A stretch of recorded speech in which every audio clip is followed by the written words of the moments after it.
What's going on, everybody? Welcome back to TechCube, and today we are going to be taking a look at this laptop right here. This is the Toshiba Satellite 110CS from June of 1996. Now we're going to be taking a look at this today. We're going to be taking a look at the insides, the hard drive and memory replacement areas, and we're also going to be starting it up and seeing what this machine can do. So basically, this machine right here, of course, from June 1996, I already mentioned, this machine features a 100 megahertz Intel Pentium processor.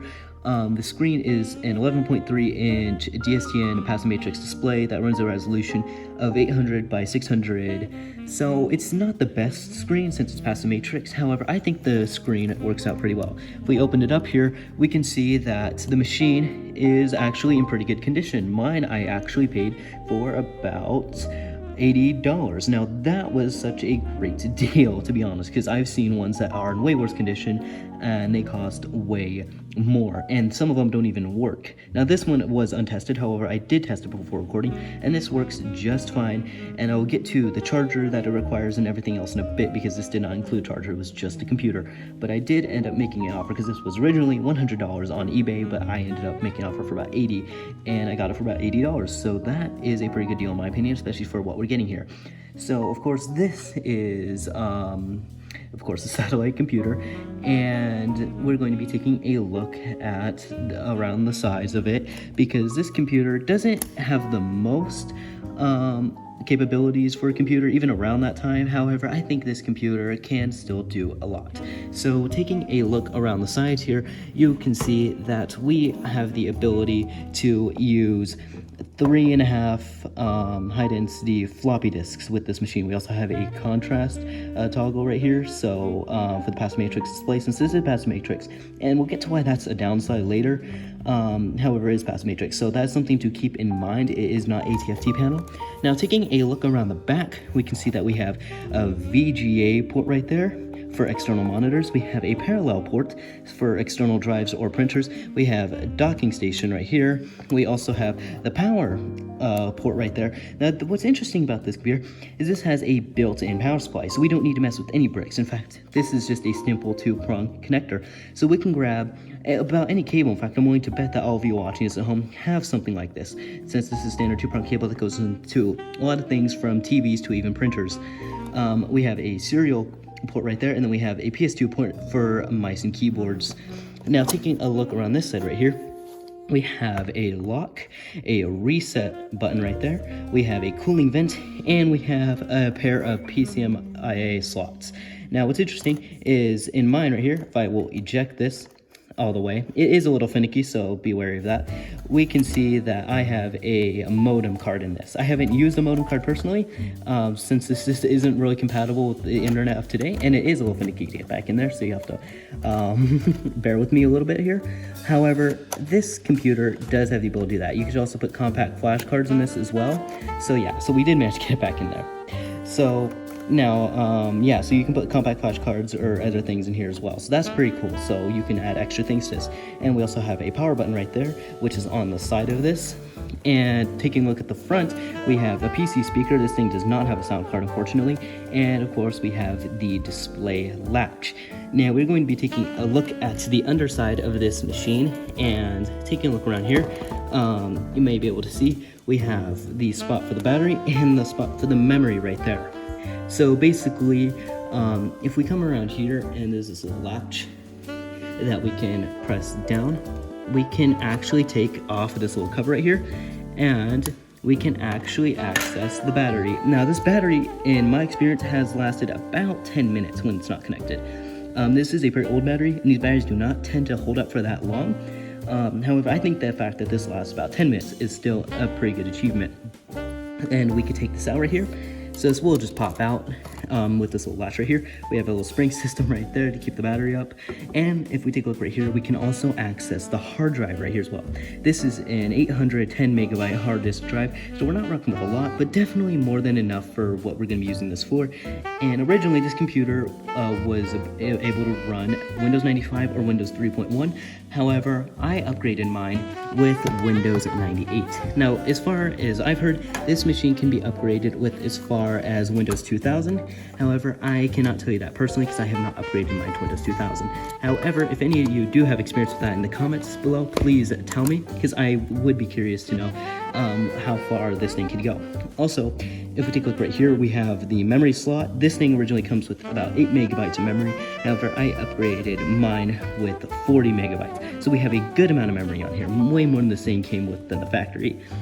So yeah, this is a pretty good machine for basic 90s games. However, it is past the Matrix, so keep that in mind. It's not going to be the best display ever. However, if you're playing games without too many moving objects, this thing still works great in my opinion. So we're going to turn it back up to the front now. And if we come around here and open up the latch again, we can reveal the screen and everything else. Now, of course, this thing does only require a standard 2-prong power cable. So I was able to grab this 2-prong power cable right here. Now what's interesting is this was actually used for another power supply that I will probably mention in a future video, since it was one of those AC adapters that came with like a bunch of little extensions for different power solutions, whatnot, different barrel cables and things like that. Now I will mention that future video because I have another system that I had to get that for, so you'll probably see that in the future. Anyway, yeah, so it requires something simple like this. So yeah, I'm willing to bet most printers and most TVs even have something like this, and a bunch of other devices too. These are simple cables, and it's just a cable, so you can just grab one of this, and it doesn't have a power supply brick because this thing has a built-in power supply. So that's pretty nice. You don't even see that in modern machines. Now, of course, we have this little track point nub right here, and then this little left click button and a right click button. So yeah, we are going to be starting this up now. So I have to get it plugged in. This is a little hard to get around the back, but with a good amount of force right here. Well, not force, but I'd say. But yeah, you have to look around a little bit. And I would say, so yeah, we got this in now. You can see the battery light right here and the, charger light. So now we can start this up. So we can press this power button and we will let it start up.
Okay, so the computer just finished starting up, as you can see, and it brings us to this little welcome to Windows 98 window. Now you can discover little things with this and it'll kind of teach you how to use Windows 98.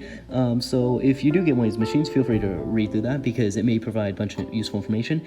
Now, of course, this little the controlling of the mouse situation is not the best situation, especially since we're working past the matrix and the mouse tends to disappear. However, I do have mouse trails turned on, so that's not that big of an issue. And we have to use this little track point nub right here and the little clicky buttons right there. And it's not a big deal once you get used to it, but definitely for first-time users, it is difficult to use. The first time I used this, it was a little difficult. However, I did get used to it in the end. But yeah, you can do little Windows 98 things with this. So yeah, let's walk through all the things it can do. So first off, we do have AOL on this. I will mention this real quick though, that this thing does accept 3.5-inch floppy disks. So I can bring over something like this right here, which is my tray of floppy disks. So I can take out something like this right here. and I can use that. So let's see right here. We got this little codec picture disk. This will go into the machine. And we can read a floppy disk with this. Now, I will not be reading a floppy disk at the moment because I have no need to. However, just note that it can do that if you want it to. Just with any Windows 98 laptop or something like that. And this doesn't have a compact disk drive. I wish it did. However, I paid $80 for this, so I can't really complain. So let's go up here to my computer, and then we will go to properties. And basically, it'll show all the system specs. So we have Windows 98 2nd Edition, registered to Toshiba. We have a 100 megahertz Intel Pentium processor and the 40 megabytes of RAM in this machine. So yeah, that's all good. We can type out little text file stuff now. This does seem to be a generic installation. There isn't a lot of custom applications on here. We do have AOL things like that though, but yeah, basically all the generic Windows 98 stuff is on here as well. So yeah, we have all your like Windows Media Sampler, like dial-up networking things like that, and then media player and things like that. So yeah, we have system tools as well, like the Welcome to Windows thing, and then we have like system information, and if we open that up, it'll give us basic system information. Oh yeah, and of course, just like when you get any of these machines, I will mention this real quick, the CMOS, there is a very high chance CMOS is going to be dead. And for those of you who don't know, that's the little battery inside of basically every computer that keeps track of the date and the time. So every time you turn on your machine, you don't have to redo the date and the time. So yeah, it says 11:45 right there. That is not the correct time. In fact, it's far from it.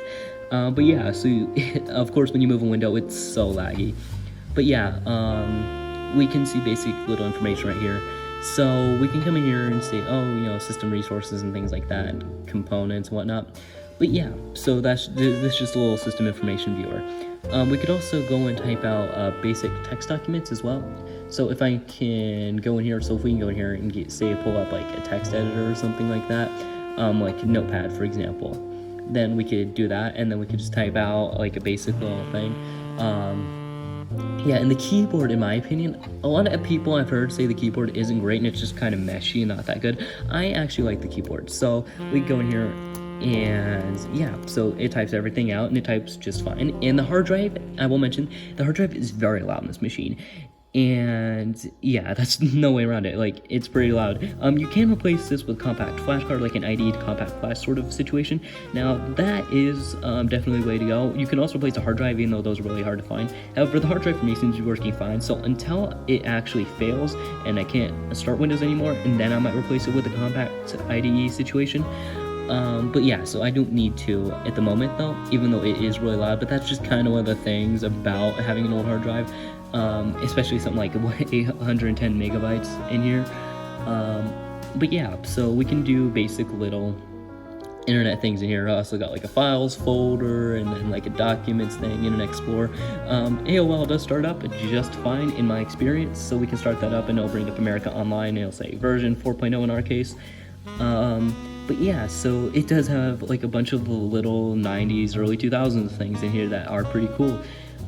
You could also get custom software in here, however, you will be doing this on a floppy disk, and if you're like me and you have one of those USB floppy disk readers that plug into a modern machine, that is pretty good. However, you might want to get something like an external compact disk ROM drive and plug it in with a parallel port, and that will definitely be way faster and way easier. However, you will be able to get away just using floppy disk. But yeah, so that's AOL. It will not work since for obvious reasons. And if I can bring myself to close it right there, oh, I'm using the right click, that was a problem. Anyway, yeah, so you can come in here and open up AOL, and you can also open up Internet Explorer as well. And of course that won't work. In fact, it's pretty much impossible to browse the internet, or at least today's internet, using something like this. However, it's just pretty cool to go in here and see what the previous generation used on a daily basis. But yeah, definitely on here to be able to play little Windows 90s games, especially on the original hardware, is definitely pretty cool. And again, this thing is so cheap. You can get these for such good prices, something like this, and it's in perfect condition too. And it came with all the parts and things like that. However, you may want to do some looking around, because I found other ones that were like the same exact model that came with like a lot of damage on it, and some didn't even come with a hard drive or a battery, and that's yeah, pretty bad deal. But something like this though, $80 comes with everything, and it worked right out of the box. Of course I did have to find my own power cable, but that's something you kind of have to expect on this, because a lot of people don't have the power cables for their own machines. But even this one, it just used a standard 2-prong cable, so it wasn't a big deal at all. You can pull something out of that, like out of an electronic you're not using or anything like that. So yeah, and of course, come back to accessories. You can do things in here, like the calculator as well. There's not much of a use for the calculator. It's pretty slow and whatnot to come on here and use everything on here. But yeah, oh, and we can also come down here to start menu, and we could shut down, except we're not going to shut down, we're going to restart in MS-DOS mode. And yeah, we can do MS-DOS commands with this as well, so it does work as an MS-DOS machine. And you can go in here and configure it to boot just into MS-DOS if you want to just have like a little MS-DOS laptop situation. So that's pretty cool as well. Oh, and yeah, so it booted into MS-DOS. So we can do things in here, like we can show the date now, and it'll do that. The date, of course, is wrong. I actually did set this a while ago, and of course it's like off now, but I did set that a while ago to check if the CMOS was there or not. But yeah, of course, it doesn't work. So, and then we can go here, do time, you know, basic little commands, and then we could do directories right here, of course, or we can go to edit, and this will bring up little text editor right here, so I can just put, you know, let's say the channel name right here, Tech Cubes, and yeah, so we can do that now. And if you, of course, you have a printer, then you could print this out. I'm not sure how well the screen is showing up on the video you're watching this right now because of how these Passive Matrix screens work. We can go in here and adjust the contrast a little bit. So I think that might be a little better now on the screen, because the contrast is definitely, it doesn't look the best for me now, but it definitely would look better on the screen you're watching this on, because that's just how Passive Matrix screens work. But yeah, so we can do little things like that, and then we go to Alt, and then we come in here and adjust things. We can go to Options, and then we can do colors. We can adjust the text color and things like that. But yeah, it's just a basic little text editor, which I think is pretty cool. But we can leave that now, so we can go to File, and we can come down to Exit. And I know I do not want to save this to my hard disk, but yeah, so that's just a little basic MS-DOS prompt that you can do, and you can do a bunch of stuff with this. It's pretty cool. But yeah, now to get back to Windows, you want to do that, all you have to do is type in exit, and then it will boot right back into Windows, which I think is pretty cool.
Okay, so we are back in Windows now. The machine fully booted back into Windows. I'm gonna try and adjust the contrast a little bit again to see if it'll look a little bit better on the screen. So yeah, I think that looks a little bit better. Adjusting the contrast a little bit. So yeah, of course, Passive Matrix, contrast, things like that. So yeah, we come back in here now, close that.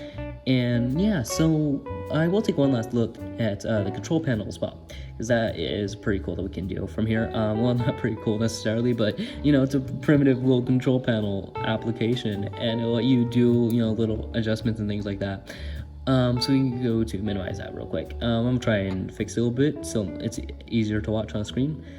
So yeah, and then I have to kind of move that over a little bit, but yeah, so we can come in here and adjust things like that. And unfortunately, I think the major downside to this is the fact that this thing does not have a sound card, and then the fact that the screen is Passive Matrix. If this thing had like a Sound Blaster card inside of it, and then maybe something like ATFT panel, then it would be a much better system. But then again, of course, $80, such a good price I paid for this thing. So yeah, I think that pretty much wraps up this video today. This was just a quick, short little look at the Toshiba Satellite 110CS. So yeah, I hope you all enjoyed this video today. If you have any other things you want to see me do with this, seeing a different video or something, then leave your suggestions in the comments below. Other than that, I think that will do it for me today. So I hope you all enjoyed, and I will see you all in the next video. Tech Cubed, over and out.